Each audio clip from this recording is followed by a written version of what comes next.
ایک واقعہ یاد آیا مجھے، ایک مشہور شخصیت کا کسی کو پاؤں پڑ گیا تو وہ شخص جو تھا بڑبڑانے لگا، وہ گالیاں بکنے لگا۔ تو اب وہ مشہور شخصیت جو تھی وہ جب چپ ہوا نا تو انہوں نے اپنا تعارف کروایا کہ میں فلاں ہوں، تو وہ پریشان ہو گیا، جس نے غصے میں آ گیا، بولا آپ پہلے مجھے بتا دیتے میں تھوڑا اپنے آپ پر کنٹرول کر لیتا۔ تو بولا میں کیا بتاؤں آپ کو، آپ خود ہی اپنا اس وقت تعارف کروا رہے تھے تو میں خاموشی سے سن رہا تھا۔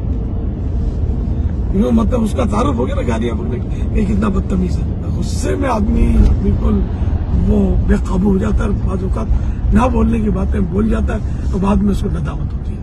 ویسے غصے پر کنٹرول کرنا چاہیے، اور گالیاں بکنا، آپ کسی کا پاؤں لگ گیا بے خیالی میں تو اس پر حکم شرعی کیا لگے گا؟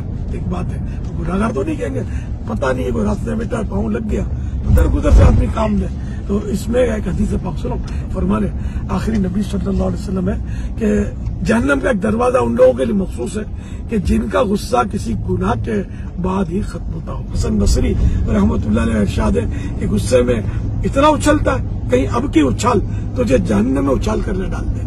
اللہ پاک سے ہم جہنم کے عذاب سے پناہ مانگتے ہیں، غصے کی تباہ کاریوں سے پناہ مانگتے ہیں۔ اے اللہ پاک، مکہ پاک کی پاکیزہ فضاؤں کے صدقے میں ہمیں بے جا غصے سے بچا لے۔